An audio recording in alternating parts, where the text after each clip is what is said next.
One more time. No, that's too much because I need to sync the two audio files. It's not. That's what I was doing. Anyway, welcome to episode 69,253. 171, and the episode is going to be about the fill. Welcome to another Strongfit episode. Your co-host. That was so smooth. Your co-host, Janine. There you go. Right, shit. Did you? Yeah, she practiced. Excuse me. Hey. Hey. The fail, right. So, I was asked a very good question by one of my one-on-ones, Julien, Belgium, and he was trying. He had a conversation about Strongfit at his gym, and the guys were like, "Yeah, but do they have a beginner's version of the seminar, so I won't be like bombarded by so much information and like a simpler version of Strongfit?" And he was like, "No, there's not. You have 171 podcasts to watch, plus all the stuff, plus. And it's a legit question that those guys were asking and a legit problem. So let me explain the evolution of Strongfit in that and where I think I'm going to bring Strongfit forward from here. It took me, I was going to say 6 years, 47 years, to understand the concept of the Q training, of the fail. And I'm going to explain in this podcast what I mean by that. But like the last 6 years that I was on the road, really,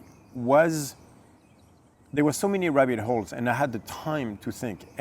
But every time I opened one door, two more opened up. And so that rabbit hole leads to the rabbit hole. Then I realized, yeah, but to answer this, I need to understand that.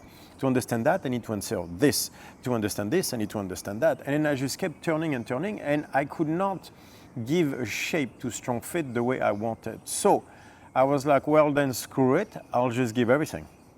Everything I'm working on, everything I'm understanding, I'm just going to put it out there, and people will understand. Turns out it's a bit more advanced than for most people. So I don't think it is too much. I don't think I'll ever share too much. I don't think I'll ever explain too much. Mm-hmm. But it is true that it might be a bit too much to understand at times. Too much information type of thing. Right. Sometimes.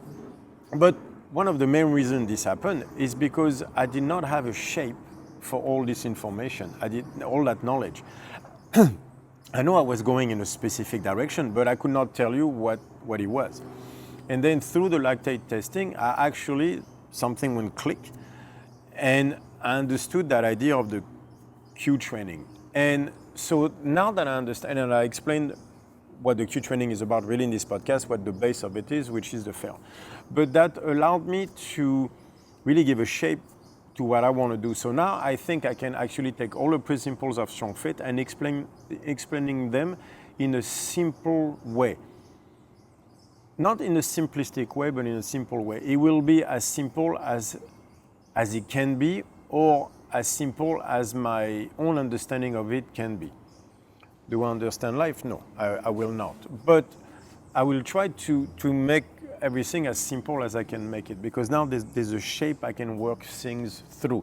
And the Q training applies to anxiety, to depression, but also to performance, getting fitter in the gym or to movement in general. But there was a base there that I needed to develop, and I finally did that. So now I think I can deliver Strongfit in a more consumable way. And that's really where I want to move forward.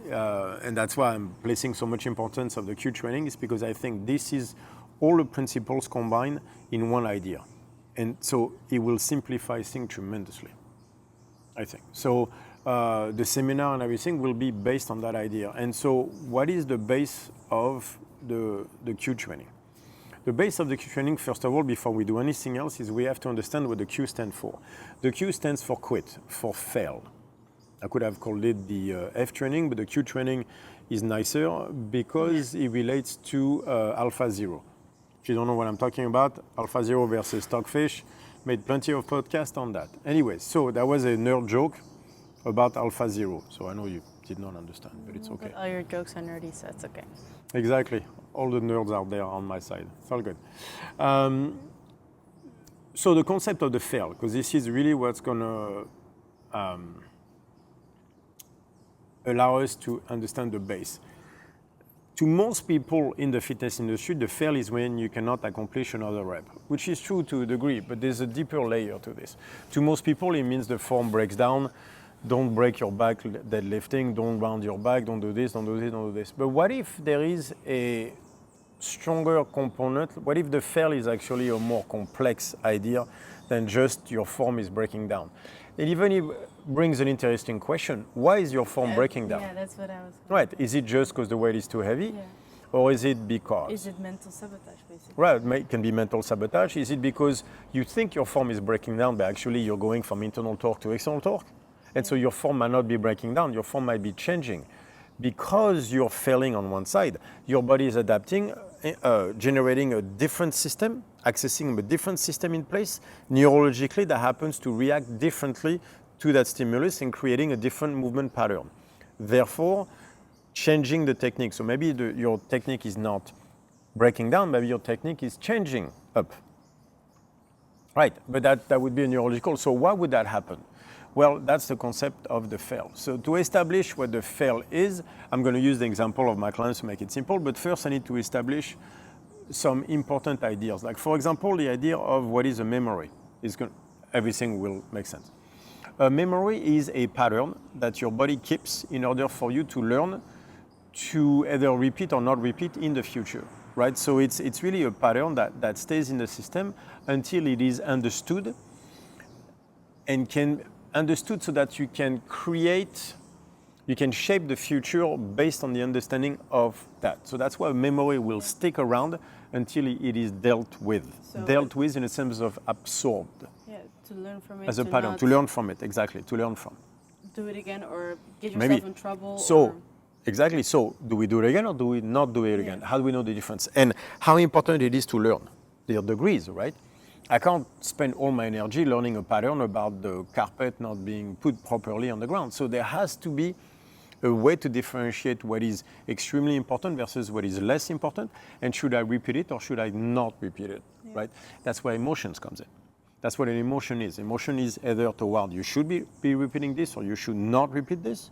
And depending on how the emotion goes is to tell you how important it is to learn it versus less important. Yeah. So that's why a trauma sticks around, because a trauma, if you look, is a memory attached with an emotion. It's a pattern that your body, usually on the negative side, that your body is trying to learn, but it was such a brutal event that the amount of emotion is just overwhelming, which means you cannot deal with it fully, and that's why it takes so long to get over it. And it just keeps coming back, and that's why we see it with emotional mapping, how much it affects the body. Right, so the idea, that's going to be very important because this is where the fail lives. Most people have a tendency to split the mind and the body. It's like, you know what I mean? Like, that's what we call like psychological versus physiological, and it's completely wrong. The brain cannot exist without a body. It's called in-body cognition.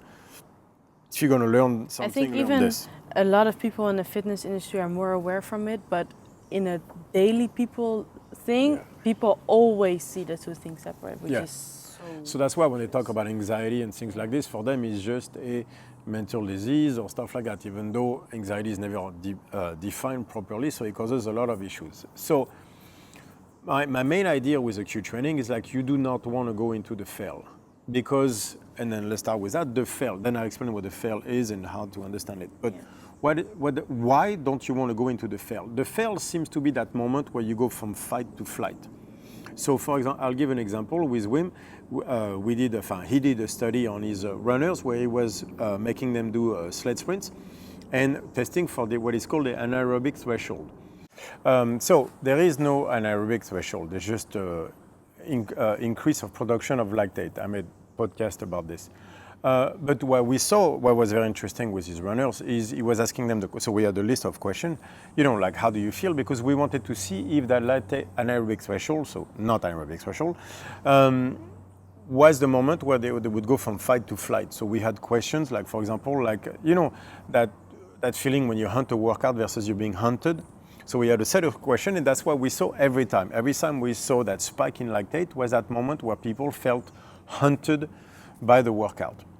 Right, so that is the fail. and we're going to see that time and time and time again, is that moment where you switch from a winning to losing.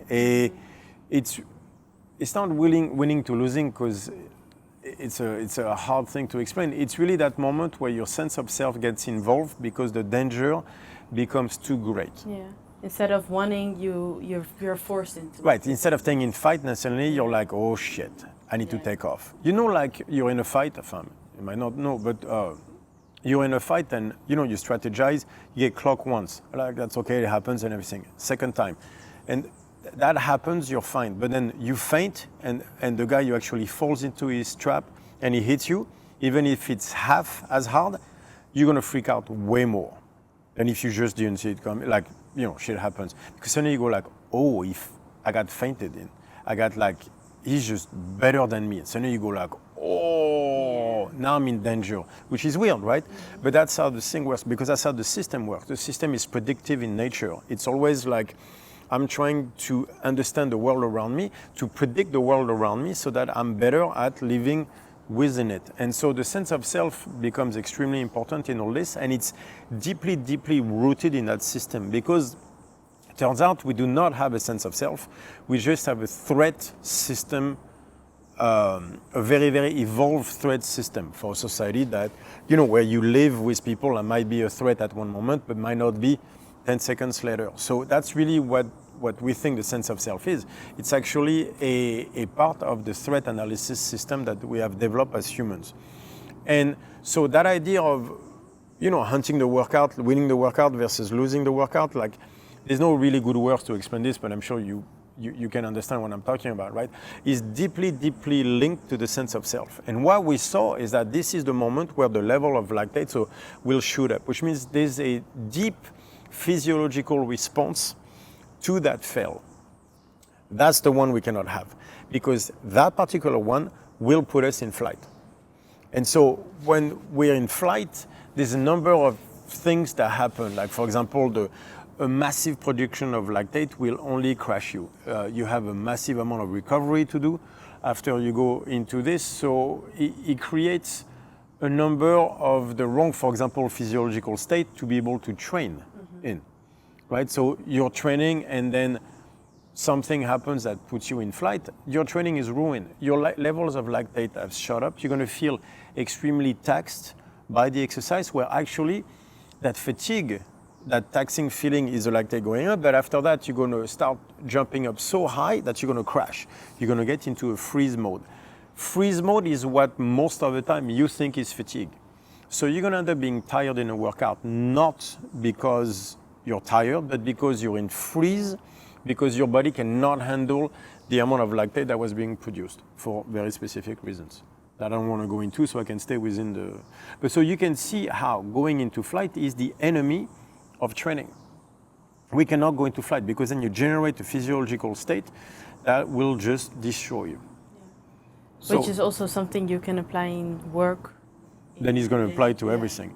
And then as we're going to see, this takes us through some very interesting rabbit holes. But so the key is going to be like, okay, how do I know what the fail is? Which is where obviously the complication is very personal and very complicated, because ego will get in the way, you lying to yourself will get in the way, stuff like that. So this is where the memory and emotion comes in. So let me use examples to make it more clearly. I'm going to use your example, but first another client. No, because it's very interesting, because you're so fit and so strong, people will not understand what causes you to go, ooh. So it's a very important thing. So I have a client, we saw our levels of lactate. So the levels of lactate help me tremendously, because they'll tell me where a true threat is. Not a threat which is, I don't like it, the threat like, that actually makes you respond, not exactly what you think that makes you respond. Right, so I don't like it is not a threat. Yeah. You can hate your boss, still not a threat. And then he can say something that actually truly threatens you and take you through the roof. Yeah, because it's not, the fail is not, oh, you're dying in a workout, right? Right. Because I think that's what a lot of people will think, well, it means that I can't get tired, or I can't, like... And then, but it doesn't work like that. It turns out that there is one rep, one weight, one movement that will put you in fail because it is associated with a deep sense of threat within you. Why is it associated with a deep sense of threat within you? Can be because of genetic makeup, past trauma,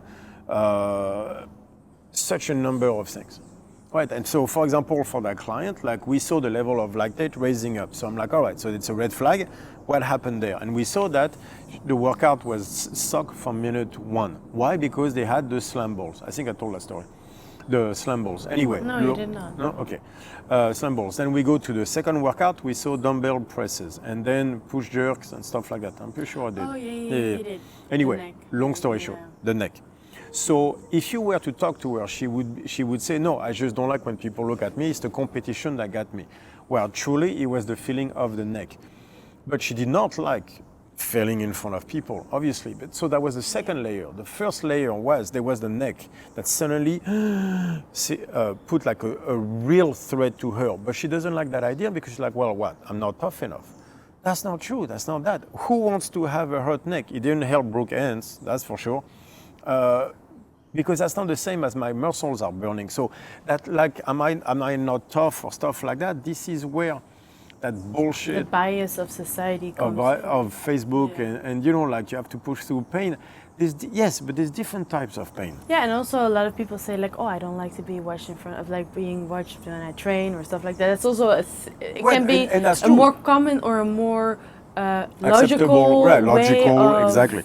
And that's true. I don't like it either. Yeah. But there's a difference between not like it and the true threat. Like I've had a lot of my clients do not like to be. That's the problem when you say in pain. What does it even mean? Mm-hmm. Pain is not that simple. Pain is actually a construct from the brain. So, but you have the pain of your legs are burning because you're on the leg press or doing a set of 20 reps like this morning. Can you do one more rep? That's what the toughness is, right?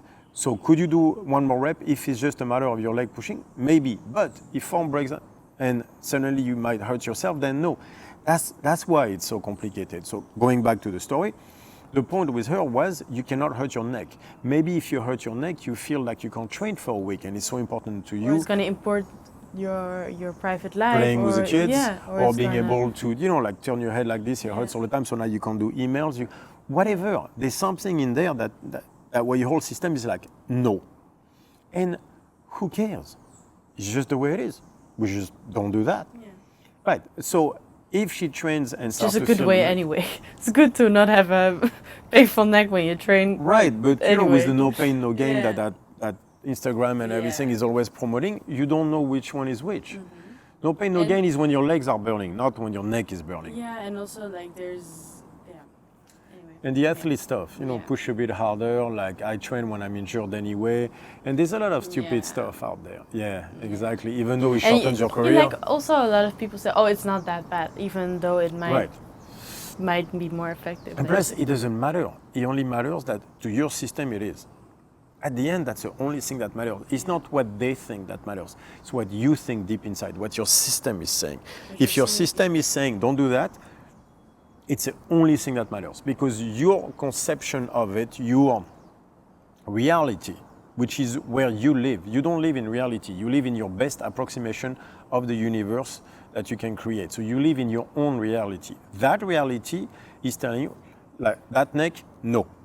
At that moment, that no means you cannot go there anymore. Like after that, things go sour. From there, you will crash, you will go into freeze, and you'll have the 3 hours after the workout where your whole system is crashing.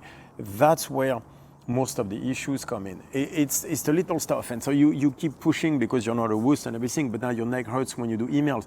You're being reminded by that pain in your neck for hours every day, and you're a failure. That you failed. Yeah, that you failed. So now you're in flight all day. Then you're in crash all day. Now you're fatigued all day. You can't recover from the workout. You can't recover from the workout, not from a physiological perspective. You could recover. The problem is you're still in flight, still in freeze.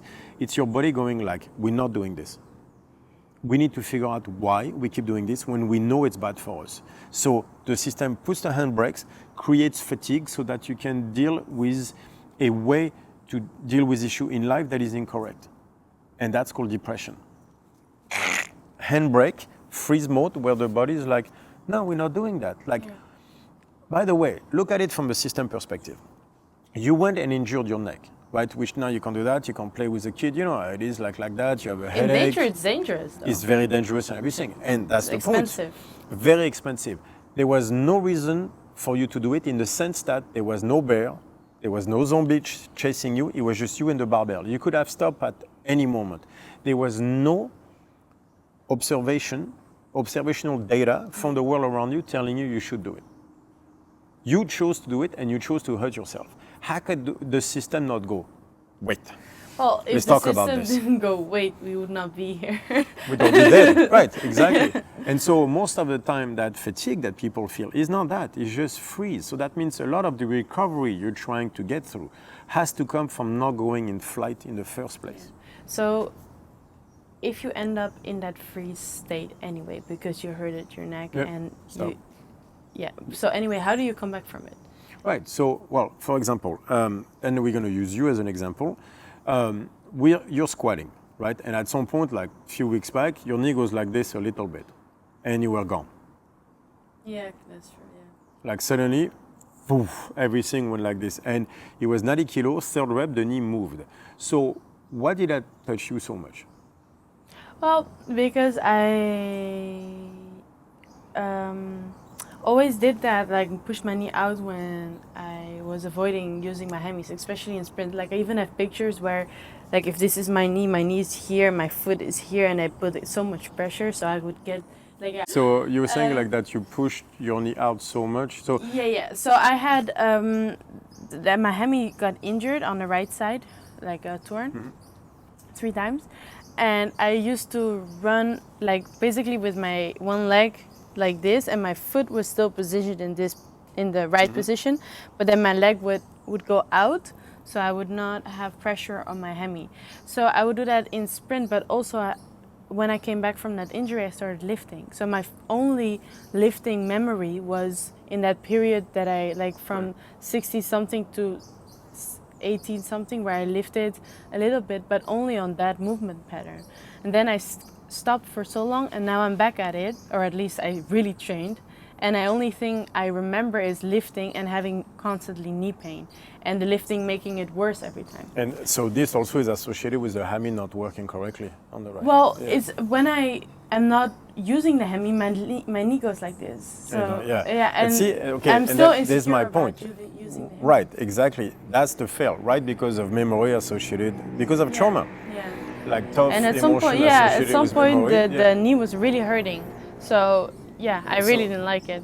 Right, exactly. So that put her into flight, and you could see it right away. So did we keep on going on the squat? No, we didn't, because at that time it was lost. What we do instead is we went to the sumo, and we activated the hammy. And which was a huge win. Like the sumo went really well, so I was really happy. So we started at a certain weight, and then we gave her a right form where suddenly the posterior chain engaged. The hammies engaged, the glutes engaged, and where she did the circle thing, and suddenly you felt safe. And that's the key. By feeling safe in a movement, because the sumo, like the shins are perpendicular to the ground, so there was no knee movement on the sumo while engaging the hammies and the glutes. So it made her feel safe, where she could push weight, serious weight, without any knee movement, without any association with the problem. Suddenly she felt safe, and she came back in half a second. So that's how you come back. You have to find safety again. That's the difference between fight and flight. Is in fight you find safety, even if you're in a fight you can still, winning is safe. Yeah. When you start losing, that's lack of safety. So that seems to be the switch. That's why you can not like something and be safe. But then the second you feel you're not safe is when you switch. That's where the sense of self is anchored, really, is safety versus not safety. So you did not feel safe when the knee moved, even though the first 2 reps were great. Then we brought you back within safety, and everything was great. And then we could do the sumo and finish the leg session. Yeah. But if we had kept going on the squat, then 2 more reps like that, and you're done for the session, and it takes you 3 days to recover. Like, for example, we had that where we were doing a clean and push press, and she push press on the 3rd time incorrectly and kind of cranked the neck. So the problem with that is then we tried to activate the lats, but the neck, now that it was cranked, she felt the neck the entire workout, which means the rest of the workout was shit. So we had to cut it short and stop, and it took 2 days to recover because she went into the fail. But the fail, because he cranked the neck, stayed within the workout. And that, The difference with the knee is the knee didn't hurt. The knee, it was just the idea of the knee moving that would put her into fail, so we could come back from it. The neck, she actually cranked. When that happened, workout was done. Well, and I was also paying the price for it for 2 days. It's because I used to crank my neck like all the time, and then I could not move to one side. And this, and now recovery. So now let's talk about why not going into the fail matters so much. Exactly for that. That's how systems work. Because of that one rep that I did not need it to do. I was just exactly right. It was really, I really did what would the Q training tell you to do? To not do that rep, put the weight down, take 2 minutes, do another set. So she does another set, she would do 2 reps at that weight.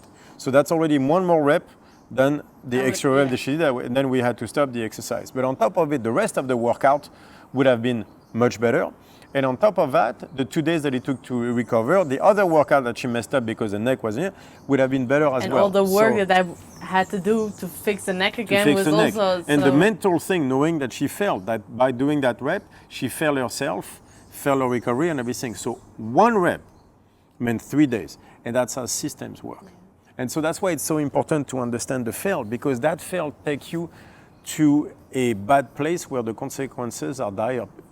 Systems are so important. For example, one of the side effects, positive side effects we've seen out of the Q training is not so much, it is in training, but it's also outside of training, is the capacity, for example, to fold the last 2 pieces of laundry that you could not do before. But look how systems work. And I'm sure you all can relate to that. You know, like you're doing the laundry and there's 2 pieces left, and for whatever reason, you can't do it. You just cannot finish folding the laundry. And there's very good reason for that, by the way. But imagine like you have a spouse who sees that. And so now the spouse is angry because he's like, well, you're not folding your laundry right. You think I should be doing? Is that I'm your mom now?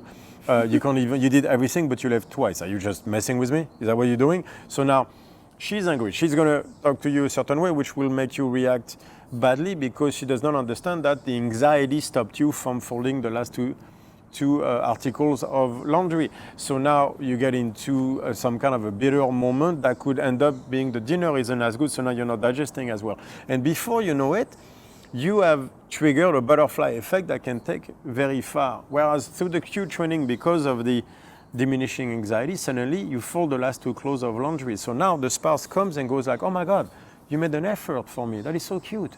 You folded the last. I know you hate doing it, but you did it for me. I love you so much. And you know what they say? Happy wife, happy life. Exactly. And then so suddenly you're at dinner, you're digesting better, you build more muscle, your wife loves you even more, everybody's happy.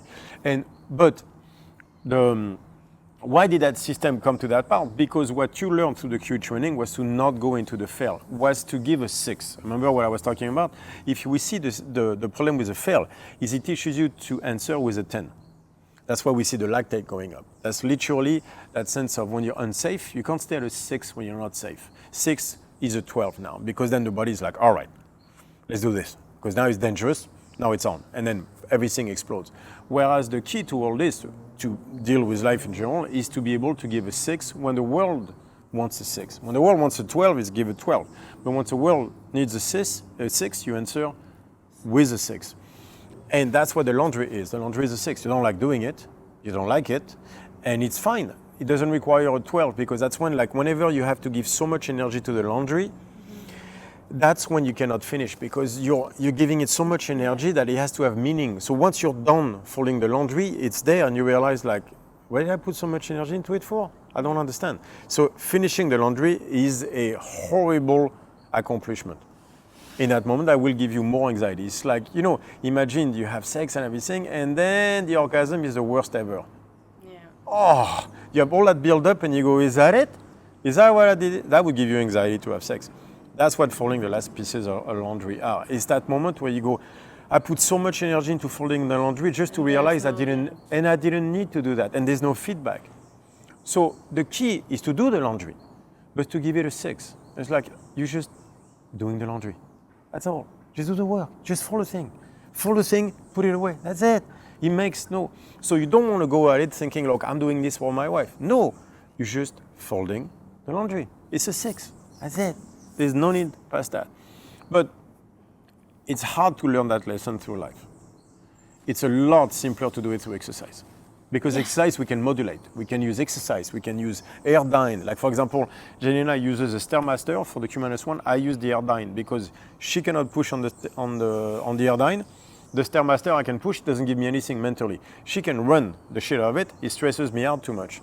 So there's stuff where I found that the airdyne is great for me, and then the Stairmaster is great for you because it's the mental approach that matters. When I go on the airdyne, I'm thinking about my day, what I like, what I don't like, and then I go there and then I deal with problem there.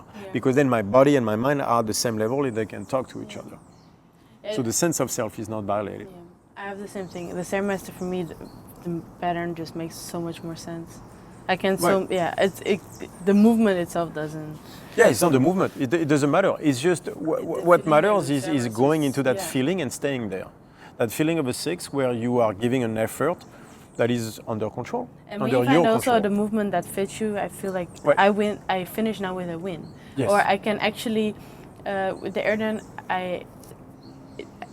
it helped me, but I did not get all the benefits out of it that I can get. And from the Stairmaster. Yeah, from the Stairmaster I can. Yeah, the Stairmaster allows you to get a win. And again, win is safety. It's always the same thing, right? It really allows me to really set a day. Or reset if the day didn't start the way I wanted. Right. For me, it's setting the day so that I can do the small stuff that I don't feel like doing because procrastination is always my problem.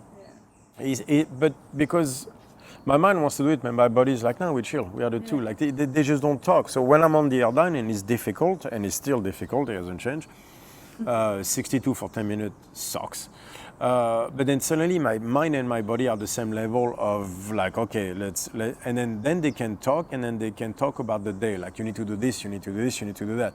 And instead of going like, yeah, I need to do it, which means I'm trying to give it a 2, so I'm procrastinating, and then I'm like, oh, I'll do it later. Then when it's time to do it, I explode. So now that gives me anxiety, and I don't like doing it. Instead of doing it, I'm like, yeah, do the work, man. Just do the thing. Just start it. And it's like doing the podcast. Some days it's stressing because you have to talk, but the second you start, within 2 minutes, you're like, oh, okay, cool, let's just do this. Right, so it's starting. It's when you go up the stairs and you have to grab something because you're supposed to take it upstairs and you can't do it. Yeah. How many times that happened to me? For me, it's the last minute is the most important one. When you go like, like you already start sweating, it's kind of getting hard, and you go like, this minute, like how I approach this minute and how I go through this minute, is all up to me. Like, it's just a minute. Like, everyone can do one more minute. You know what I mean? You can make it super hard and super difficult and go like, or you can just do the thing and just finish in a minute, or just you struggle like that so. happened at the gym in Holland. Yeah. Yeah, like like that. The last 20 seconds are nothing. Like, you're already done. Yeah. So, if you could have done the whole 10 minutes or 15 minutes, the last 20 seconds don't matter. But it's if you make it super hard on yourself. Like you can make how you approach that 20 seconds. You make it very, very hard, and you like you have to like give all the effort, or you just do the 20 seconds. And for me, that was the biggest lesson from the whole thing. So that's your win, is the last minute. That's funny, it's minute 6. For me, it's how I approach the last minute, because the whole thing, I don't like. I can just do the thing, and I'm happy, and it's like I can think, or I'm struggling a bit, but I can get over it. But then the last minute really reflects the most for me. It doesn't give me the most win, but it gives me, I think minute 5 gives me the most win. But the last minute reflects the best on how I am approaching the day, because it's all up to me how I do that last minute, because it's not about conditioning or strength or doing good. It's just about how you finish it, and that's all. How you approach it and how hard you make it on yourself is all up That's to very me. interesting.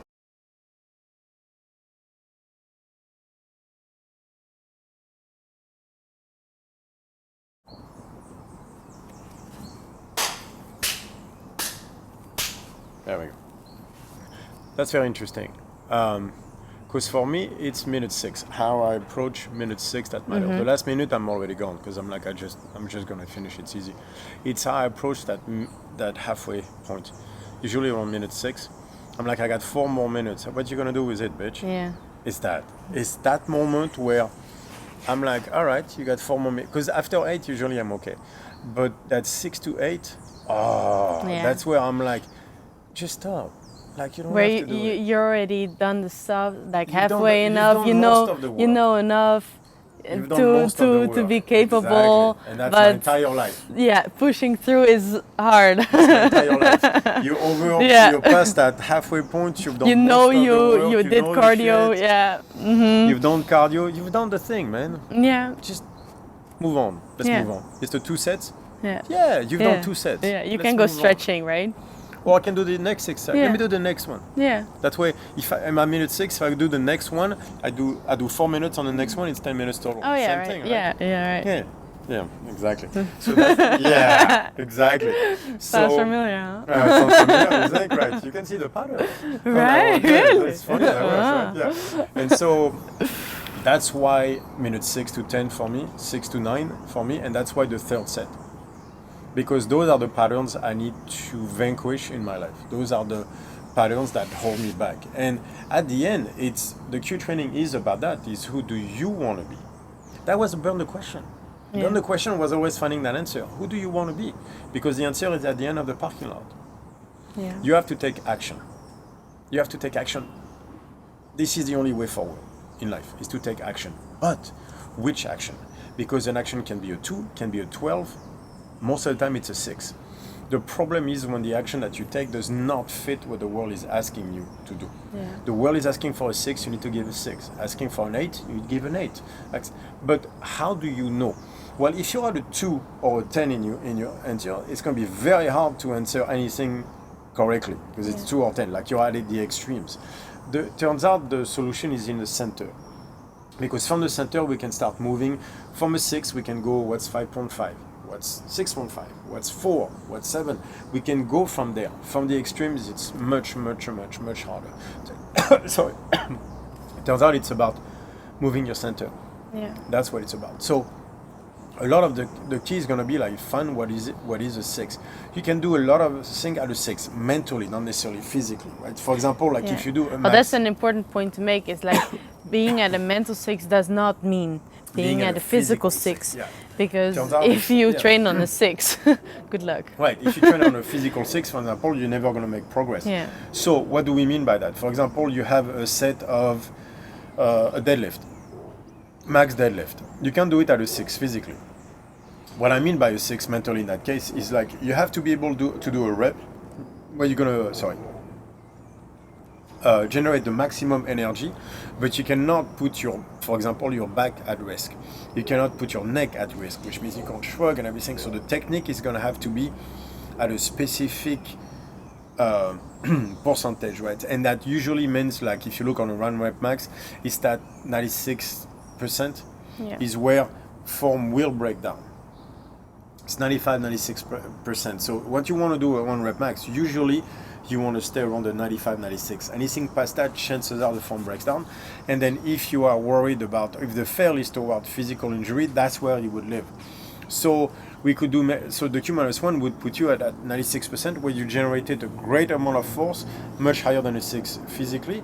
But with the right technique, you don't actually need to put the thrusters mentally that'll get you to that absolute like 100% or things like that you pay the price for. I was going to say, like, that. it's not even just the movement itself, it's also recovering. Like, it's the same thing as eating and not being able to digest. If you're training, you're not able to recover. Right, who cares? By the way, in competition, everybody's watching, it's a final of the World Championship, you are at a 10. Yeah, like, it's like not... that's easy. Like, the world is asking you for a 10. So then you just go ballistic. But that's not training. That's not training. That's not training. And training, there is no one watching you. There's no reason in training it's not fancy. to go there. It's not fancy. No one is watching. No one is screaming. There's not that competition environment that requires you to go at a higher state. So you have to understand, in competition, the world is different around you.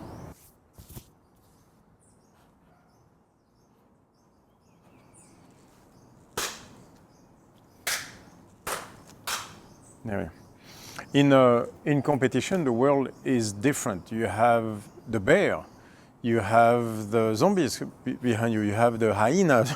There's all those competitors that are there to beat you, that you don't know, there's people watching you, there's a stress that the world is imposing on you, that that makes sense for your system to be at a 10. So do you think you can perform better in competition when you train on a 6?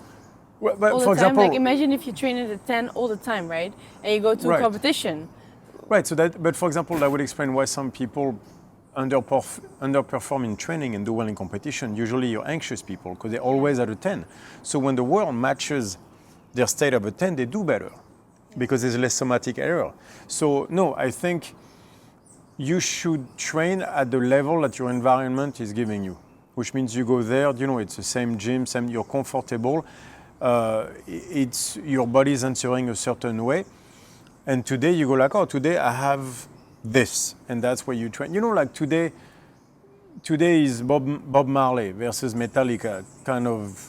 You know who Metallica is, right? Mm-hmm. Yeah, of course, there you go. She's lying. Are you in the picture still? Yeah, okay. Yeah, of course. Yeah.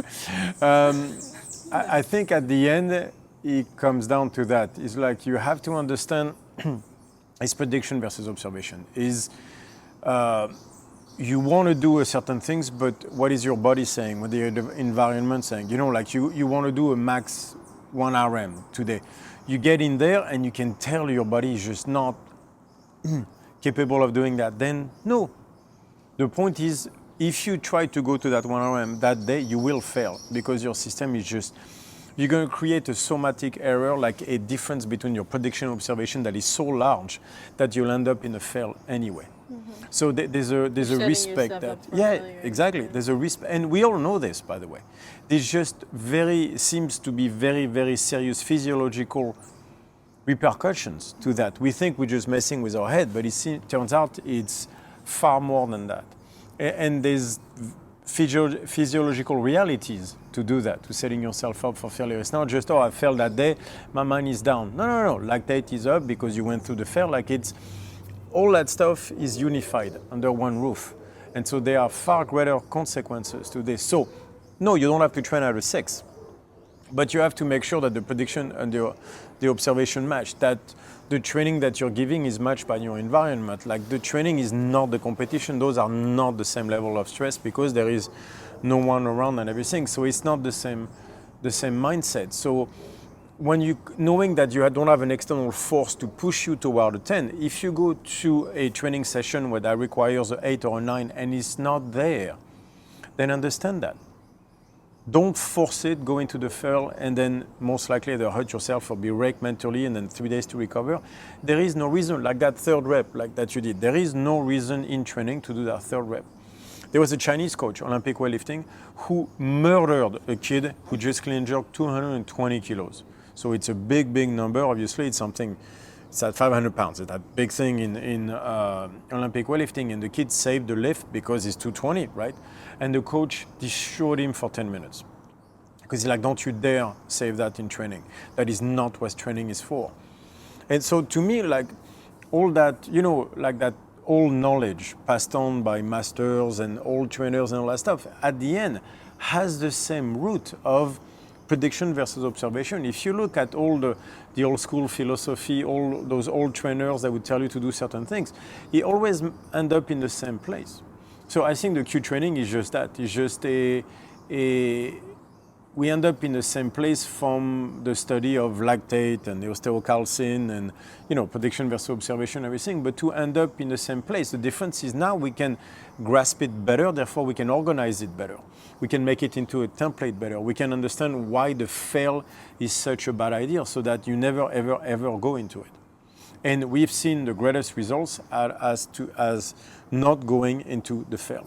That's the key. The fail can be not doing that rep because you can crank your neck or because you can fail, but it's going to be very much based on you. But that's the key. Once we establish what your fail is, you cannot go there. And if you train like that, you will be amazed at the results that your body is producing. And one of the greatest things about it is there is no fatigue. There's no fatigue in Q training. It's so weird. And the training doesn't have to crush your life. It can elevate your entire life instead of... And that's the key, right? And so that suddenly we are less, there is no fatigue. Like we are not crushed by every training session or anything like that. So you're physically, you feel it, but you're not like, you know, that drain from the training session that we all have. I think anybody out there would be interested in that alone. How do you recover better from a training session? Don't go into freeze. How important is that. So that's the importance of the fail. If you can avoid the fail, you avoid the freeze, you avoid being what you think is tired, which actually is fatigued, which is a freeze mode. Just that alone, how important is that? And it will go to, Jenny was saying, toward your life in general. And it's also like, I think it's also the importance is even when you get into freeze to come back out of it, because it's going to happen anyway. And it's such an important skill to learn. Right. Imagine if you're in competition and there's something and you have a fail, like the morning off. Yeah. Everyone has or that. second lift. And then you have the bench press and the deadlift to go. Yeah, exactly. And or you ran the semifinals and you have to go to the finals. Yep. And you had a fail in the semifinals. How do I come back from it? Yeah. I think that is something that every athlete will benefit from tremendously. And it turns out it's giving a six. That's what the Q training is about, is the control over those things, over those emotions that is so important. Yeah.